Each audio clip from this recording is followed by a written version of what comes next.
We're between series this week, so we wrapped up one last week, and next week we're going to jump into a brand new series that will take us right up to kind of the official launch of fall at the end of September. And so today we're going to just kind of have a 1 week standalone to kind of get us going this morning.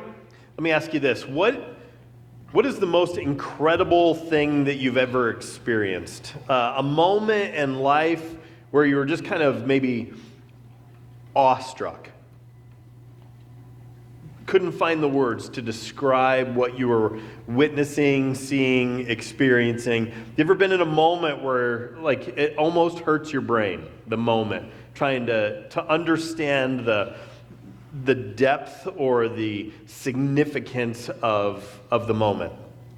Maybe an unexplainable phenomenon where you and some others saw something and you're trying to wrap your head around what just happened. For some, maybe it's the birth of a child.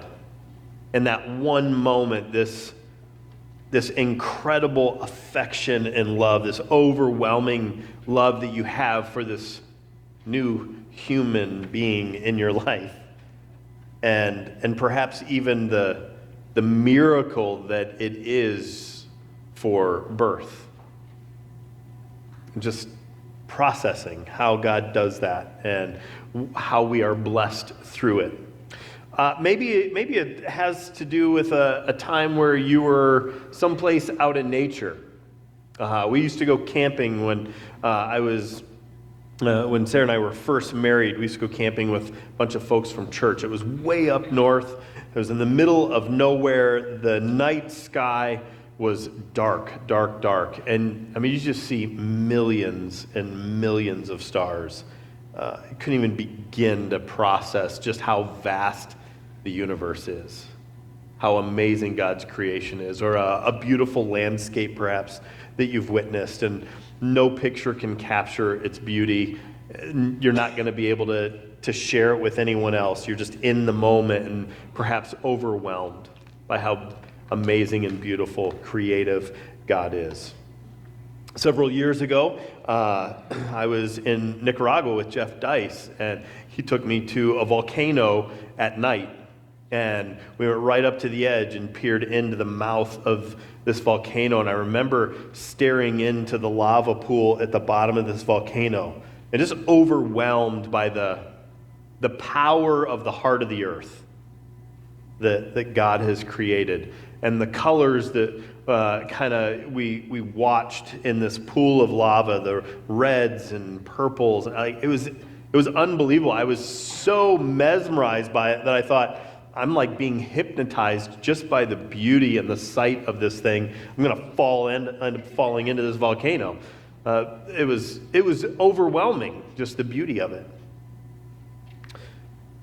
The one memory I have, though, that stands out probably above every other memory of moments where I couldn't comprehend exactly what was going on. I was in high school. I had this restless night. I had an incredibly vivid dream overnight, the kind that you're bothered and you kind of get wrapped up in it. You feel emotion as a result of it.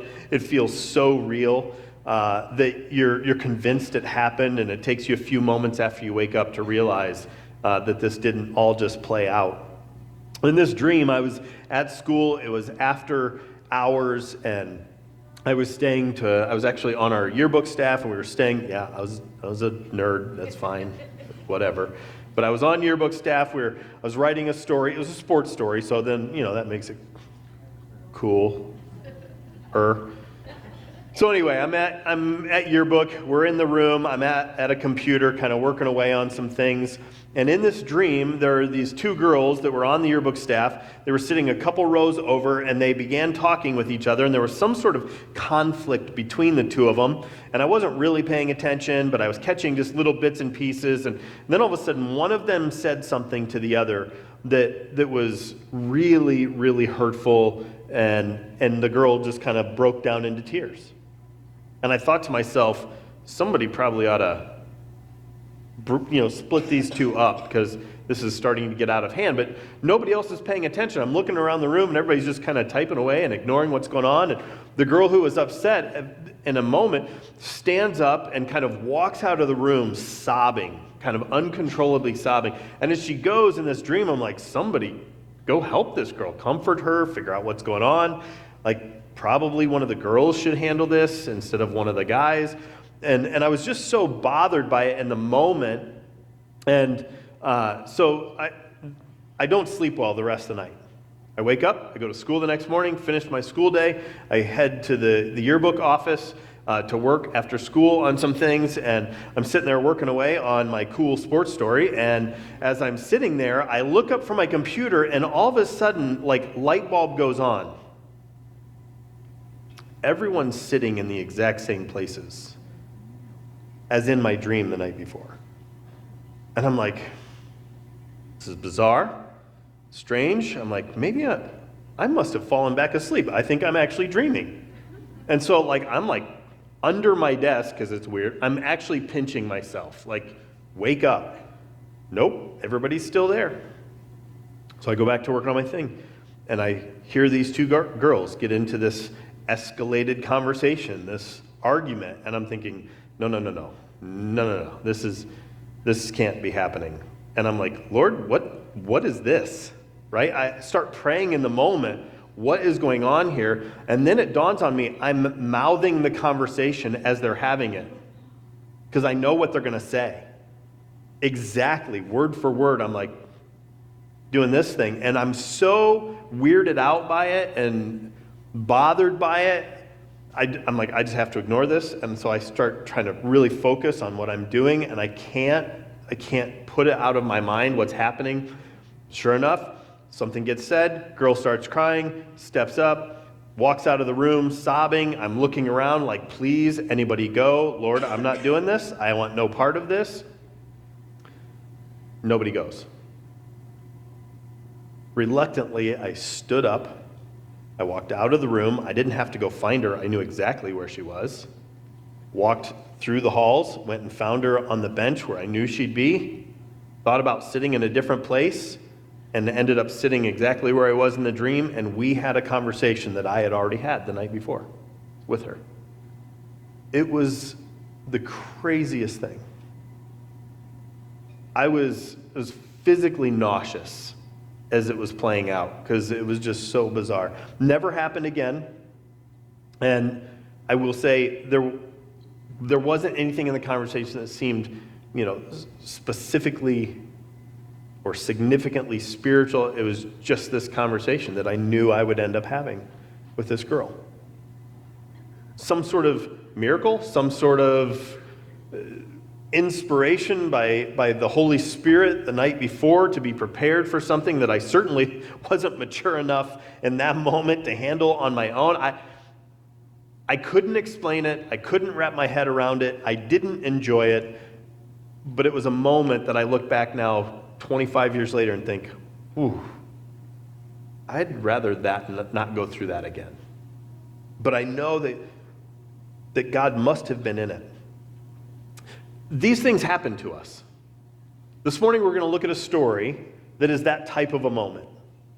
In Exodus chapter 3, now Moses was tending the flock of Jethro, his father-in-law, the priest of Midian. And he led the flock to the far side of the wilderness, and he came to Horeb, the mountain of God. There, the angel of the Lord appeared to him in flames of fire from within a bush. Moses saw that though the bush was on fire, it did not burn up. So Moses thought to himself, I'll go over and see this strange sight, why the bush does not burn up. When the Lord saw that he had gone over to look, God called to him from within the bush, Moses, Moses. And Moses said, here I am. Do not come any closer, God said. Take off your sandals, for the place where you are standing is holy ground. Then he said, I am the God of your father, the God of Abraham, the God of Isaac, and the God of Jacob. At this, Moses hid his face because he was afraid to look at God. If you have grown up in church, this is a classic. Moses and the burning bush. The invitation by God to Moses to be involved in what I believe is maybe the most significant starting point of all of human history. The most significant turning point of history clearly is the cross. Everything points to the cross. But it's in this conversation, in this moment, that God sets out with Moses first steps of the journey, of the adventure, of this path that will not only change Moses' life, but it will change the lives of an entire nation of people, of God's chosen people, the Hebrews. But not only for them, it will change the course for the most powerful empire that has ever existed at that moment, the Egyptian Empire. It will bring one nation to its knees. It will raise up and deliver another nation for blessing untold.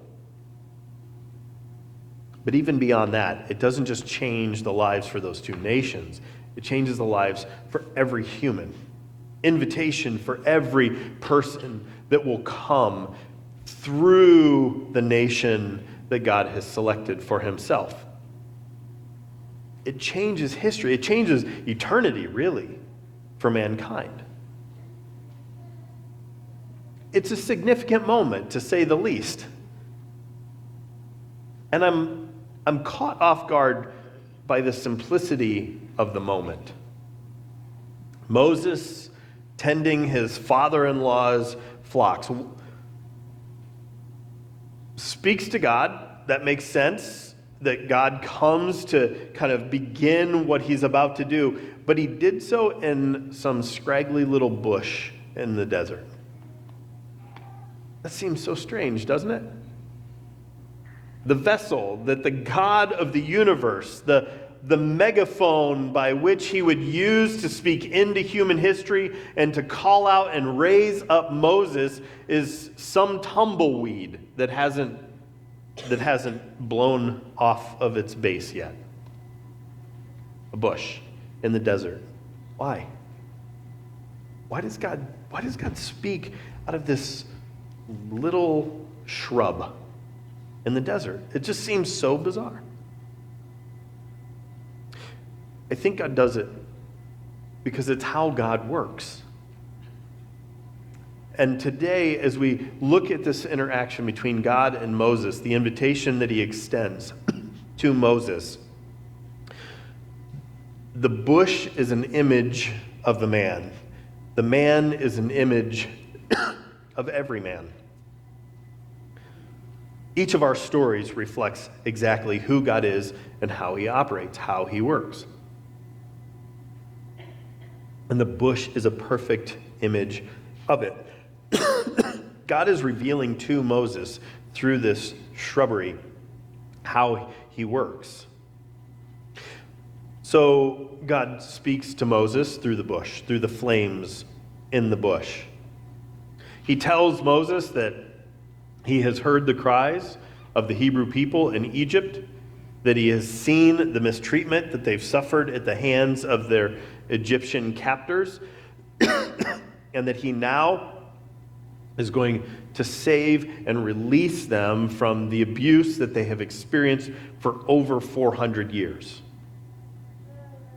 And God says to Moses, after he explains all of this in verses 10 and 11 of chapter 3 of the book of Exodus, "So now go, I am sending you to Pharaoh to bring my people, the Israelites, out of Egypt." Pause there.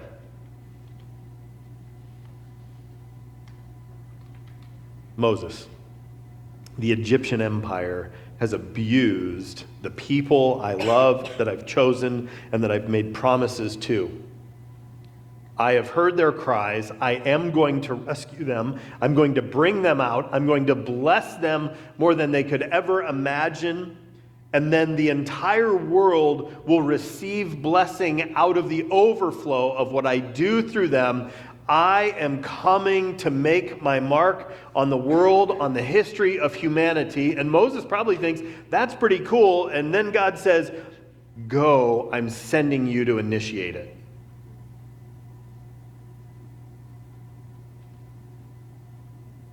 That's ridiculous.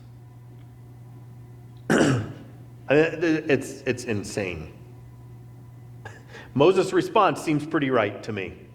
But Moses says to God, or said to God in verse 11, who am I? Who am I that I should go to Pharaoh and bring the Israelites out of Egypt? It doesn't make any sense. Moses knows he's nobody. He recognizes very clearly his own insignificance in the world. You see, Moses, grown man, probably about 80 years old at this point, just coming into the last third of his life. Think about it. The last third of our lives, where we start to think about maybe taking our foot off the gas pedal a little bit. Where we wonder how we might fill our days with slower paced activities, enjoying quiet, fine moments with those we love, with our families. We don't maybe have the same drive to conquer the world that we did in our early 20s and into our 30s. We don't have the energy and the drive to accomplish the work that we do through our middle years. And with all of that time and all of those efforts, Moses, with his life, has climbed the mountain of life and he's herding some sheep. He hasn't really killed it in life. His mountaintop is taking care of his father-in-law's sheep or goats in the middle of nowhere, in the desert of Midian, on the far edge of the desert of Midian. He is in the middle of nowhere watching sheep eat bushes. That's what he's done with his life. And now all of a sudden, this whole event happens, and he has to be overwhelmed. He has to be flabbergasted by it. He has to be terrified by it all. He knows that he's insignificant. Who am I? Who am I that I should go to Pharaoh? And to bring the Israelites out of Egypt? Moses has a pretty mundane life. A lot like the bush that he's having a conversation with. You see, Moses had walked hundreds of miles through the desert over 40 years. The landscape had been in his peripheral vision for 40 years, for 4 decades. He doesn't even see the bushes anymore. He doesn't even notice these shrubberies at this point. It's just another bush like the millions of others that he's walked past before. The bush is insignificant. Like Moses, it's nothing special. No one would take notice of it. And so often, that's exactly how God works, isn't it? God chooses the insignificant. He chooses the unlikely to do his work. How often do we see it in the scriptures that God chooses the most unlikely person to work with? That's exactly who God is. Paul says to the Corinthian church, last week we laughed a little bit about just how kind of forward Paul is and some of the things he says to people. Here in 1 Corinthians chapter 1, he says, brothers and sisters, think of what you were when you were called. Not many of you were wise by human standards. Not many were influential. Not many of you were of noble birth. Paul basically is telling the Corinthian church, there aren't very many of you that bring a whole lot to the table when God called you. You see, your current occupation may not seem very exciting, very influential, but that's the kind of people God calls. Fishermen, tax collectors, shepherds. Nehemiah was a cupbearer, poison control. God calls people who come from places that aren't dripping with influence, that don't necessarily rub shoulders with the most important people. Sometimes they do, but often they were farmers and shepherds. Your location doesn't seem to matter to God. If you look back through history, He calls to His people out of desert places. He calls them from hick towns and foreign nations. Their backgrounds, their histories are quite often a little sordid. Their reputations tarnished in their own towns and cultures. Apostles were largely uneducated, not very intelligent. Moses says, I don't speak well. He pulls from fugitives and prostitutes and murderers, and the background doesn't seem to matter a whole lot to God. He doesn't seem to care what you've been up to in the past, where you live, or what occupation you have. If you hear His voice, respond to His call, and give yourself in obedience to Him, He has use for you. These other things don't seem to disqualify people. Because God takes what is insignificant, He takes who is very unlikely, He takes the mundane and the ordinary, and He does something in them that makes them extraordinary, that makes them noticeable. He takes another bush, another shrubbery in the desert, and He lights it aflame with His presence. So that as Moses is panning the horizon for potential predators over his father-in-law's flocks, he notices a wisp of smoke or perhaps the flicker of the flame, and he thinks to himself, that's different. And in the middle of the desert, there is this single bush that has now caught fire. It at least gets your attention, whether it was struck by lightning or you wonder if something reflective shone on it and the sun lit it afire. But it gets his attention. But then as he peers at it, as he watches this thing burn, he realizes that this dried out shrubbery in the middle of the day in this barren wasteland of Midian, while it's on fire, it's not being consumed by the flames. A bush like that would catch fire, burn up, and go up like tinder. It would burn itself out probably within a matter of minutes. But as he watches this thing, it's not being consumed by the flames, by the fire, and it's obscure, it's bizarre, and he investigates what he sees. I will go see this strange sight, this thing that doesn't make sense to me. It's getting more and more bizarre as it plays out, and as he approaches it, there is a voice. The voice of God calls to him, Moses. That gets his attention. You see, God takes just an ordinary shrub, and He does something extraordinary with it. He captures the attention of those around him. I will go and see this strange sight, why the bush does not burn up. And then it's from this that God invites Moses into something else extraordinary. So I have come down to rescue them from the hand of the Egyptians and to bring them up out of that land into a good and spacious land, a land flowing with milk and honey.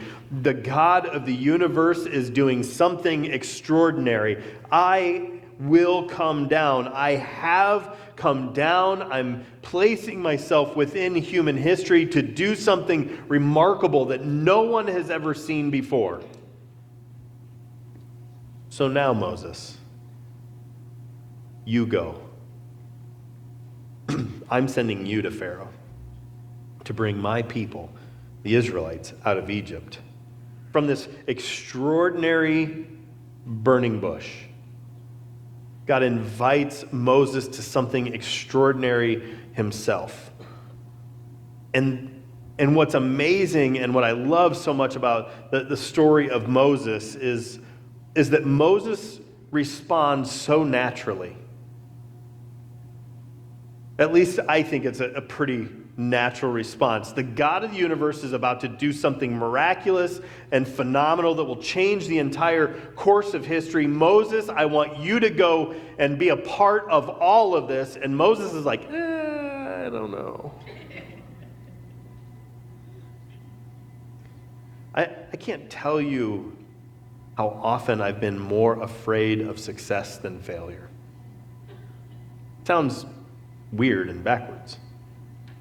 But when God is in something, and as we read through the scriptures, we see when God does what only God can do, it gets pretty out of hand pretty quick, doesn't it?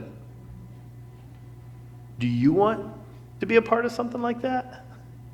How would you feel about jumping into a task that you know you can't manage, you can't control? It's going to be way beyond your skill set or your experiences. This is going to have you laying awake at night because it's bigger than you are. God is about to do something miraculous and phenomenal.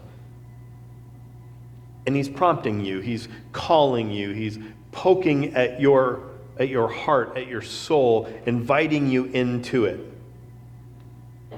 And Moses is terrified of all of this. Several years ago here at this church, we were watching a trend as a staff. November's attendance had grown by 30 or 35 people over October's attendance. That's pretty significant in 3 or 4 weeks. For your attendance to be 30 or more greater than it was a month ago. And the next month, it did it again. December was 30 bigger than November, and January grew by another 30 or 40, and February grew by another 30 or 40. And as a staff, we were saying to ourselves, in the last 4 or 5 months, this church is 100 people more than it was a quarter ago, and it doesn't seem to show any signs of stopping. We need more staff, and we need them quickly. We need them now. We need more spaces. We need more teachers for small groups and Sunday school classes. We need more of everything, and we're not quite sure where to put everybody and how to care well for everybody. And this is going to get out of hand in a hurry. And as a staff, we were a little bit panicked, a little bit nervous about it. And thankfully, COVID.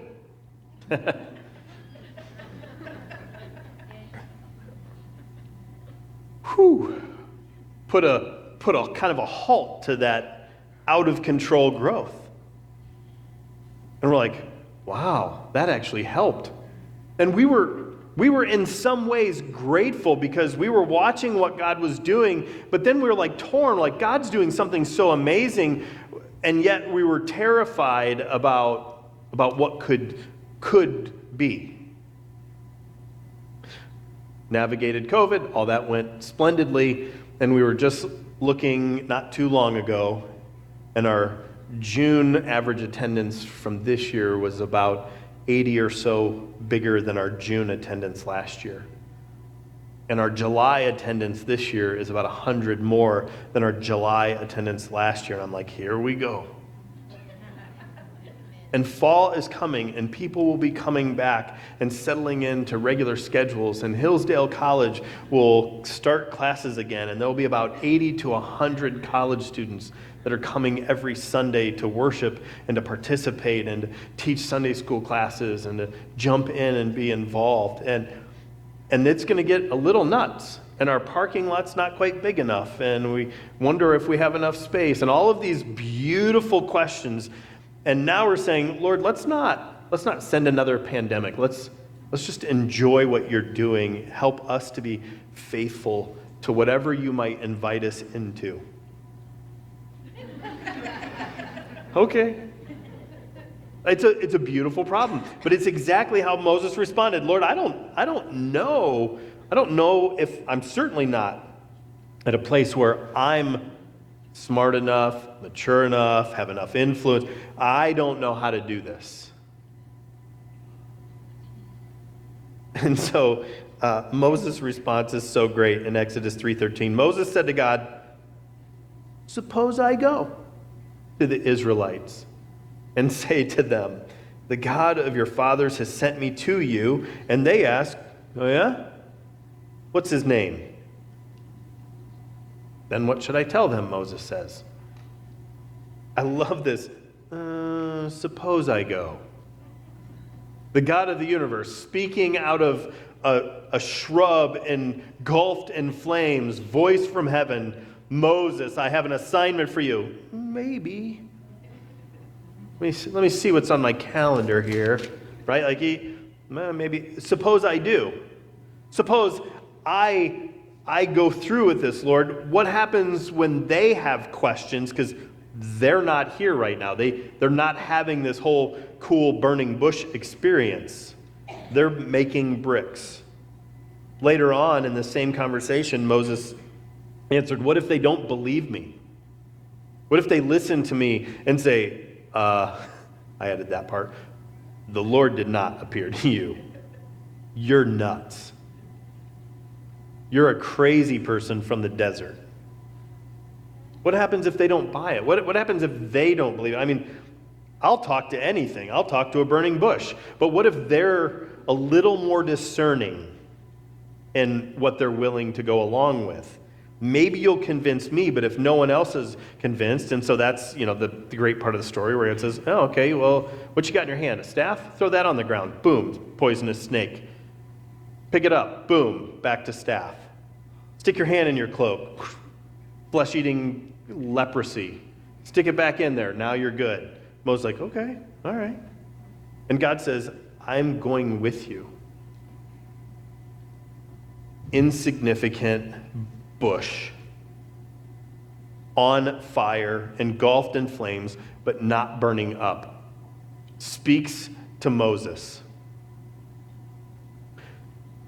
It's not the vessel. It's not the bush. It's who filled the bush and spoke from the bush. And he's saying to Moses, you are going to go. You are simply the vessel. You are the tool of the Almighty, but this isn't on you, Moses. I will go and I will fill you. I will do something extraordinary through you. I'm the one who's doing this. I have come down to save my people. I simply am inviting you along to be a part of it and to go with me. Moses, you are simply the tool. Paul, back in 1 Corinthians, but God chose the foolish things of this world to shame the wise. He chose the weak things of this world to shame the strong. You see, he reveals himself because he uses resources and tools that couldn't accomplish those tasks on their own. If you feel like you're insignificant, if you believe that you don't have the spiritual maturity, if you're afraid that your background has disqualified you, if you have any of these or countless other excuses that you might convince yourself you're not the right person, I'm telling you, you aren't. But the God who fills you and the God who sends you and the God who has come to earth, he can and he will, with or without you. I suggest you go along for the adventure to see what he can do and to see what he might do in and through you, because he speaks into our ordinary, mundane, boring, insignificant lives, and he does something extraordinary and powerful and divine in them, and he transforms everything by his presence, including the vessel who allows him to use them. And he calls us to do his bidding, because that's what God does. He commissions those who aren't able, but they're obedient. He raises up those who are willing to do as he asks. And what he asks is that you might reveal his glory, his power, his goodness and mercy, his loving kindness. Out of this insignificant bush came an invitation. It wasn't the bush, but it was God's spirit and presence in it. So when he calls you and you think you can't, you're right. Moses said to the Lord, "Pardon your servant, Lord. I've never been eloquent, neither in the past, nor since you've spoken to your servant. I am slow of speech and tongue. I don't talk very good, God." And the next verse isn't God saying, "No, Moses, you are articulate. You're a wonderful speaker." God doesn't disagree with him, but he says, "Moses, who made your tongue? I made your tongue and I'll use it for my glory. I can do anything I want and desire with it. I just need your legs to get it to Egypt."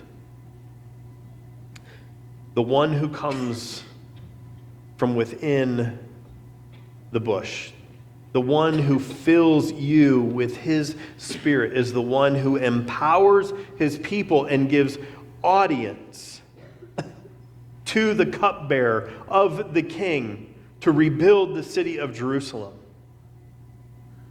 The one who fills the faithful servant is the one who gives favor to the servant girl before the emperor, that she might become the next queen and save God's people from certain destruction.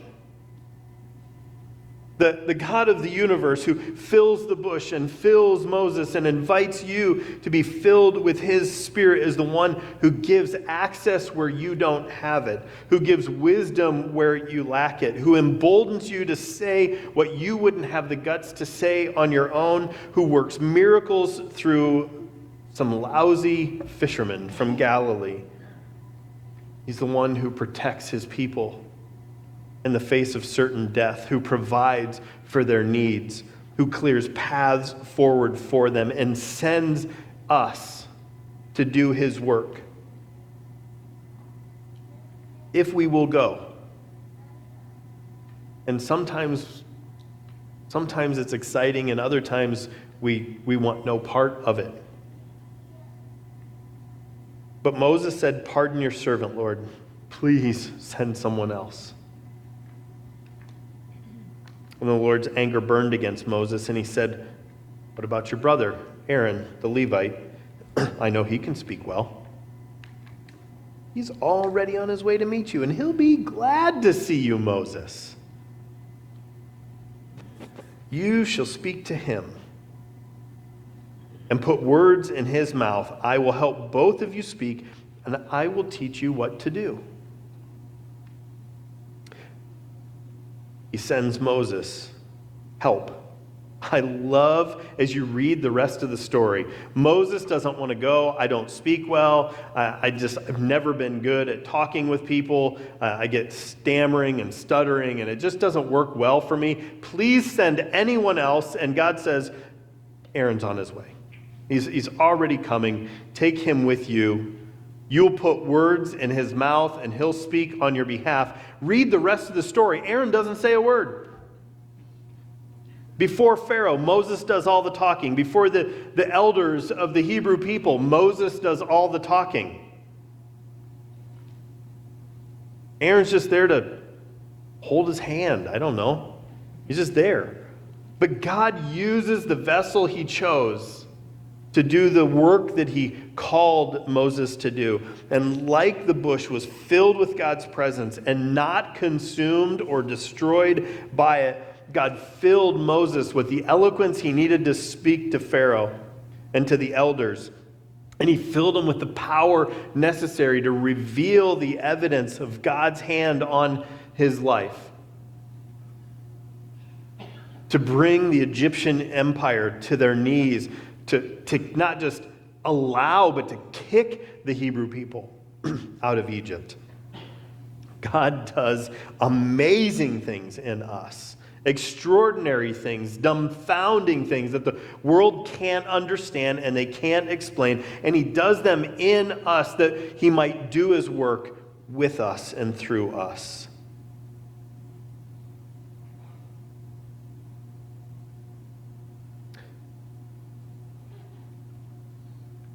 God, you are absolutely sovereign.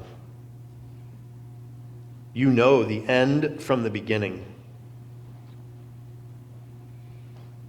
God, you are powerful and you are mighty to work out your perfect plans, however you might desire. And your word tells us that your will is to enact those plans through some sort of cooperative effort with us, with those whom you love so deeply, and those who would respond in obedience to you. God is your people. We say to you today, it is terrifying. And from our perspective, from where we stand, it seems impossible. And so, God, we need you. We would ask this morning that you might grant us the ability to discern your voice from that of the world and our enemy and even ourselves. God, give us a burning desire to obey you above all others. We ask, Lord, that you might strengthen us, our resolve, that you would embolden us and give us the courage to do that which you ask of us. Father, we ask that you would secure and strengthen our faith to walk the path that you've set before us, and that you would help us to persevere through the end. That you might be glorified. That your mighty and gracious works would be known to all men. That they would see you for who you are. And that they would worship you as a result. Amen.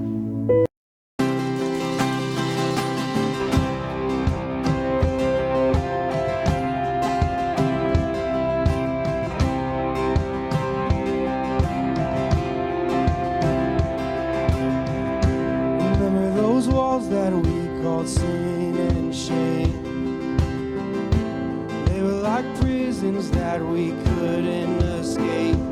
But he came and he died and he rose. Those walls are rubble now. Come on.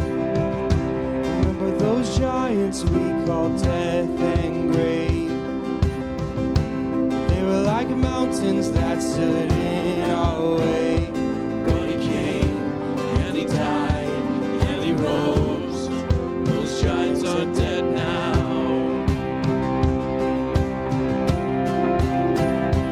This is our God, this is who he is. He loves us. This is our God, this is what he does. He saves us. He bore the cross, beat the grave.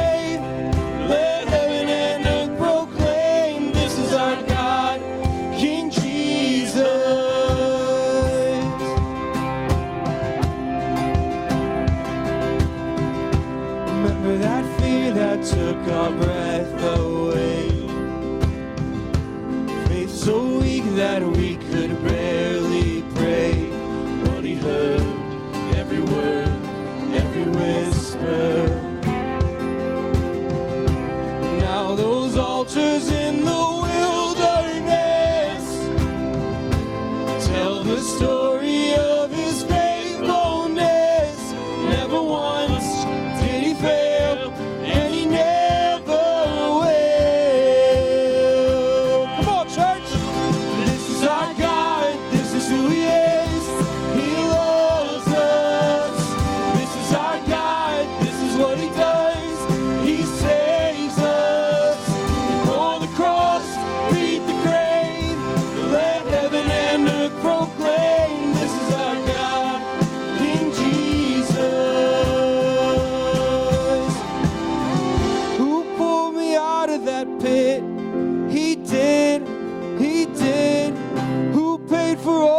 our sin. Nobody but Jesus, who pulled me out of that pit.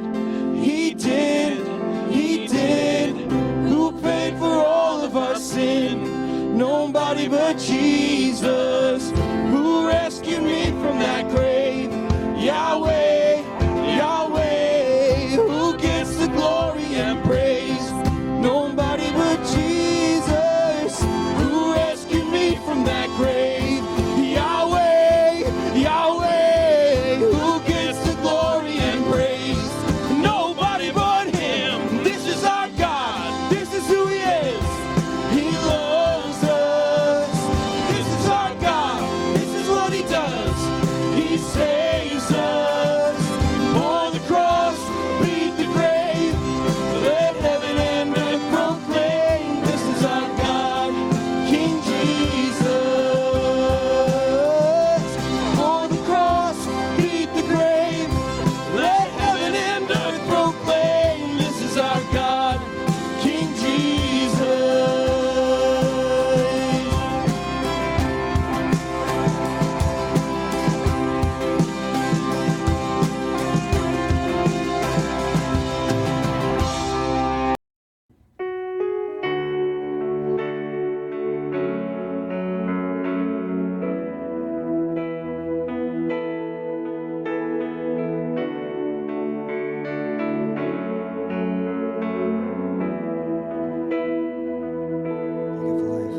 You give life, you are love, you bring light to the darkness, you give hope, you restore every heart that is broken.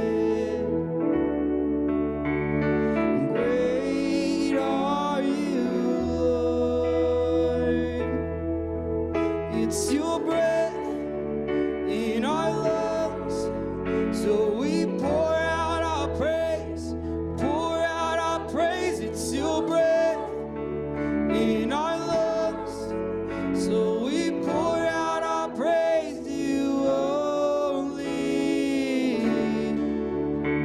And great are you, Lord. You give life, you are love, you bring light to the darkness, you give hope, you restore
crowned with glory now. The Savior knelt to wash our feet. Now at his feet we bow.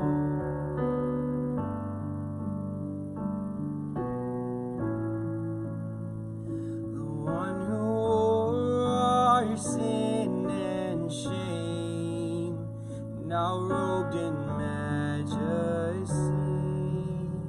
the radiance of perfect love now shines for all to see.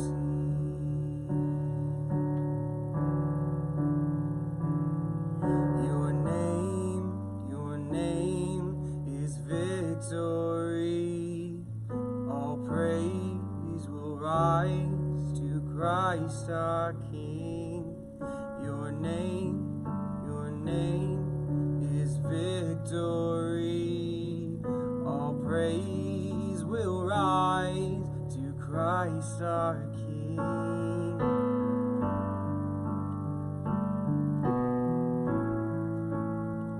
The fear that held us now gives way to him who is our peace. His final breath upon the cross is now alive in me.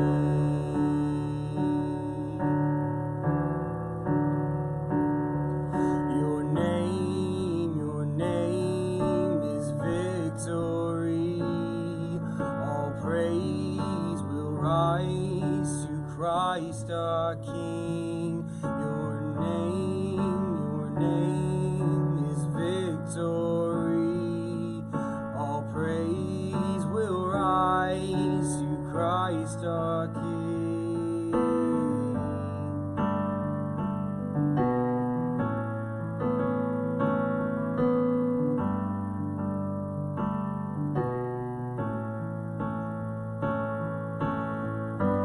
By your Spirit I will rise from the ashes of defeat. The resurrected King is resurrecting me. In your name I come alive to declare your victory.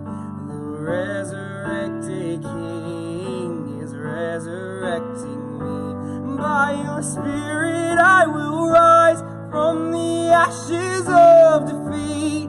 The resurrected King is resurrecting me.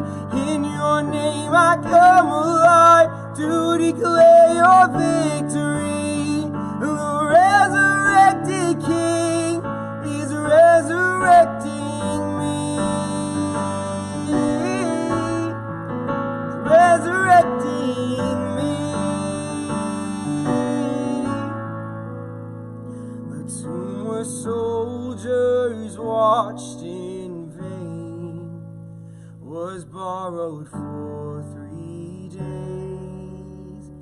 His body there would not remain. Our God has robbed the grave. Our God has robbed the grave.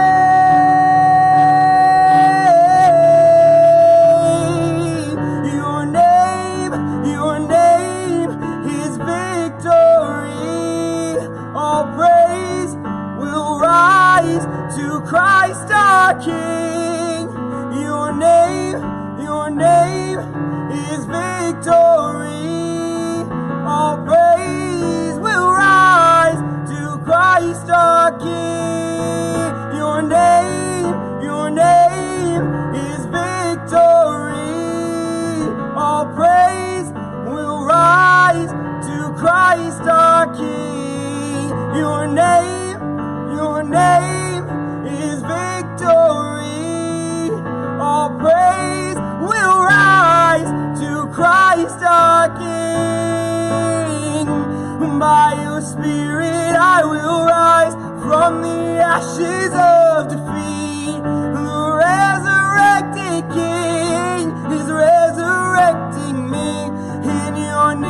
I come alive to declare your victory. The resurrected King is resurrecting me. By your Spirit I will rise from the ashes of defeat. The resurrected King is resurrecting me. In your name I come alive to declare your victory.